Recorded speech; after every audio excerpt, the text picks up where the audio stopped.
Hey skaters, welcome back. Today, I actually have my laptop out. We are going to analyze some skaters. They've sent me videos of them working on some skills and have asked for feedback.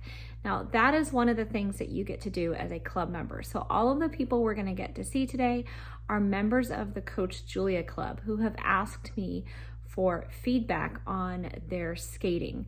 So this is one of the things I love the most about my club, is that I get to actually connect with skaters. I get to see what you guys are doing and give you some real feedback on your actual skating. Now, each of these skaters has gotten their own personalized video that I filmed at the rink. I gave them demonstrations and, gave them a lot of really good feedback that they can use. But today what we're going to do is we're going to look at those videos and I'm going to give you a few ideas of, if you have the same issues, what you could do to fix it. So let's pull up the first video. Okay, so this skater has asked me for some advice on how she can hold her backward 1-foot glides longer. Now, for so many skaters, 1-foot glides can be a real struggle. So let's watch this video and I'm going to tell you some of the things that I would recommend.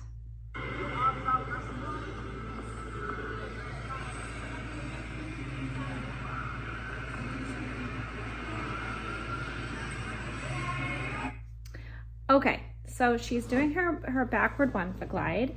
She gets going really well, gets some good momentum.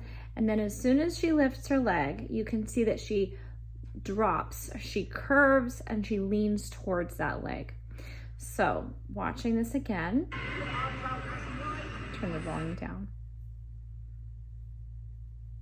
She lifts and she actually, okay, she's moving her hips.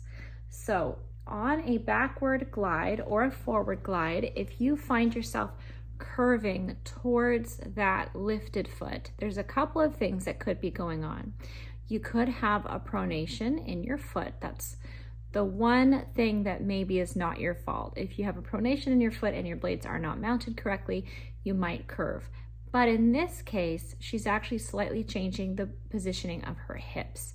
So when you lift your free leg going forward or backward, you need to make sure that let's say this side is the free hip. You don't want that hip to drop at all when you lift your foot up. You want to keep that hip square or slightly elevated. So when you lift your free leg, you want the hip to go slightly up, and that kind of stacks everything onto this axis side. So if we have two legs, so when we're on 2 feet, we have our axis is split. When we move our weight to this leg, our hips need to slightly change so that we can push our weight over onto that side. And if you do that, it's going to help you not dip down into that onto that free leg side. So if you're having trouble and you're dropping in, I want you to film yourself and see if you're changing the position of your hips when you lift your foot and whether you're stacking your weight over onto your gliding foot or not. Okay, let's look at the next one. All right, so this skater has asked for some suggestions on her mohawks or C-steps. So let's watch this video together. Let's see. Okay, and the other side. Let me watch that one more time.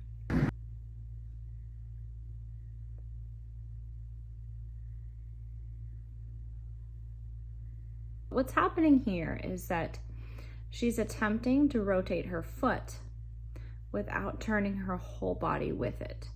So when you do a mohawk or a C-step, you need to check your upper body first. So if you're gliding, I'm stand gliding to my right. If I don't rotate my whole body, my shoulders, my hip, my head, everything, and look to the left before my foot goes down, my foot isn't going to turn as easily. So before you attempt to step onto the second foot of the mohawk, your whole body has to turn so that your upper body is helping you be in the right place. And that way, when you step, you're just following along. Instead of facing forward and trying to turn your foot, you want to rotate your upper body and then turn your foot. And it's going to be a lot easier to accomplish that skill. Okay, let's look at this one more time so you can see what I'm talking about. I love this rink though. I want to skate there. If someone knows where this rink is, let me know because I want to skate there. Okay, you can see she's gonna step and then she doesn't rotate all the way before, and that's getting in her, it's blocking her. Yep. And then one more time on the other side. I love that she showed me both sides. Props to you, girl, for trying both sides on this. I always tell people you got to do both sides on your footwork, don't I? Okay, now this skater is going to show me their loop jump, and it's just looking for some feedback. Let's see what this loop jump looks like.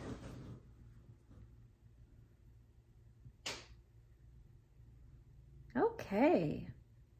A few things that I really love about this is I really am happy to see that she's pushing all the way through her toe pick.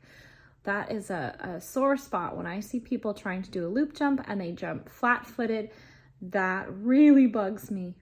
Let's see it again. She's pulling her hands in. Oh my goodness, girl, you've got a lot of really good stuff going on. One more time. Okay, all I would say, there's two things. One, I would recommend that she stands up more through her body. She's a little bit leaned over, and when your upper body is low and kind of putting more weight on your lower body, it's harder to get much of a jump. So lift up. Think about jumping all the way through your rib cage, right? And that's gonna help. It's gonna give your jump some lightness. And the other thing is trying to jump earlier. So she's doing it from a 3-turn, which is great. That's how most skaters start, is from a 3-turn. But she's ending up doing a little bit more of the rotation on the ice than I'd like. So you can see here she's backwards. She rotates half a turn and then takes off, 3/4 of a turn and then takes off. So my recommendation would be to work on jumping earlier. I love that she's bringing her arms in, she's jumping through her toe. Just jump earlier so you get more of that rotation happening in the air. But otherwise, she's got some really nice things going on with this loop jump. Okay, now this skater sent me a video with some 3 turns and is wondering why she keeps rotating after. Let's check this video out together. Okay, so there is an inside 3-turn. Inside 3-turn on her other foot. Good job practicing both sides. I love that. Okay, I can see why she's rotating. I wonder if you guys can guess it. So before we watch any more, I will tell you why she keeps rotating. And by the way, again, awesome job on her for practicing both sides. I love that. The foot action she has going on where she's rocking, she's turning through her rocker. That's really nice. Her free leg is checking out to the back really nicely. I'm happy with so many things. What's going wrong for her is in her upper body. So after a 3-turn, you have to lock in your upper body and check. All right. Now there's different methods for how you check your 3-turn. So there's gonna be different things said by different coaches, but I like to have my skaters face their hands towards their invisible circle. So we're gonna turn our 3-turn towards where our hands are going. And so after the turn, you're still facing that invisible circle. So all we're doing is we're rotating our shoulders, but our arm position isn't changing. Now in this video, her arms continue to rotate. I'm gonna show you that in a moment, but her arms rotate with her turn, and that is meaning she can't stop her rotation. The reason why we check in a turn is to control the rotation of our body. So if you are not doing a proper check, your body's gonna keep rotating. Let me play this video for you again, and you'll see exactly what I'm talking about. All right, so she's gonna 3-turn, and do you see how her hand opened up? Okay, and she's gonna go the other way, and her hand opens up. So this is the advice I gave her, was to keep that arm that opened up behind her in front of her. Lock her shoulders in and keep that arm in front. And that's gonna really help her hold her 3 turns and keep from spinning out. But I love how much work she's putting into this, that she's doing both sides, and good on her for sending this video so I could give her some feedback. Okay, this next one is a bunny hop jump. Let's see what she's doing here for us.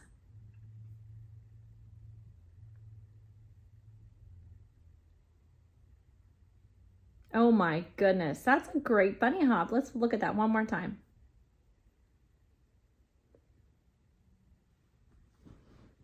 Okay, wow, this is great.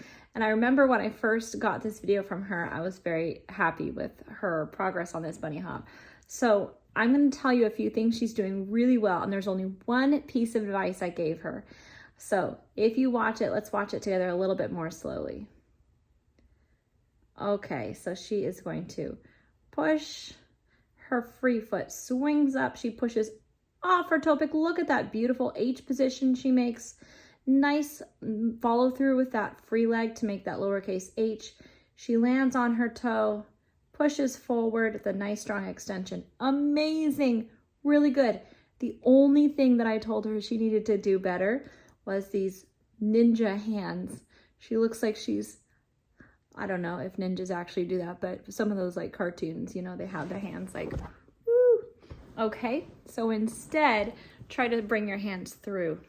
Okay, like a running man.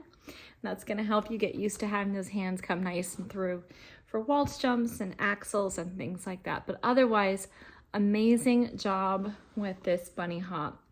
Love to see it. Okay, I've got one more for you.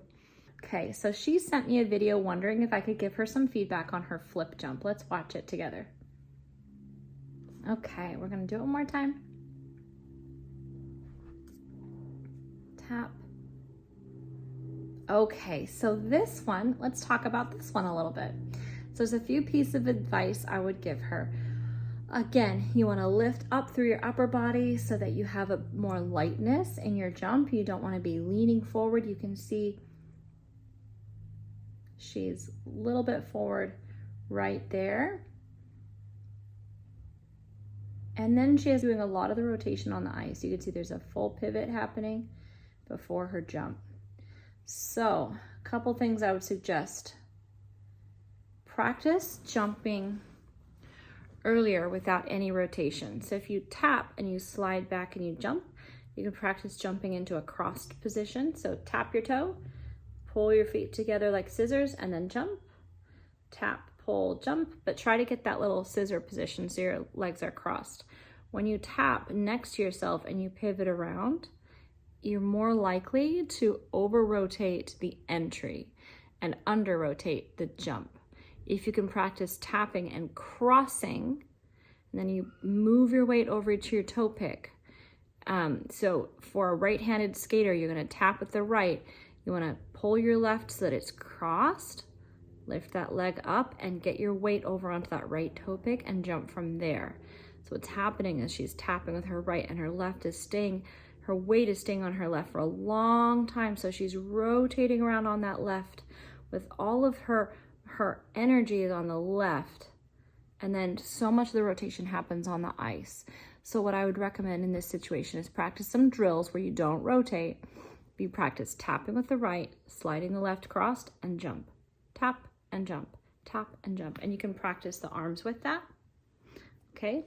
And then once you get used to jumping in a crossed position, you can try adding the rotation back in and see if that helps you get more of the rotation in the air instead of on the ice. So we're going to watch this one more time. You can see what I'm talking about with the pivot happening. So she pivots and then jumps. Okay, so that would be my advice there. Just try to get into a crossed position earlier and it'll help you have less of your rotation on the ice and more of your rotation in the air. Okay, so there are just a few of the videos skaters have sent me through the club looking for some advice, some critique, some feedback.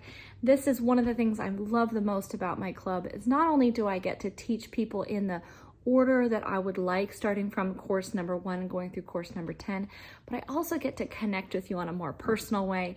I get to see your skating. I can go out on the ice and give you some suggestions that are customized for your skating. So if that is something that you would be interested in, head over to coachjulia.club or you can follow the link in the description of this video down below. Remember, we have some special pricing that is going on while we are in the beginning stages of this club. Those prices are going to go away this fall though, so you want to hop over there, get that intro pricing, lock it in for life while it's still there. All right, skaters, I hope you enjoyed this. I hope you found it informative, and I look forward to seeing you next time. Happy skating.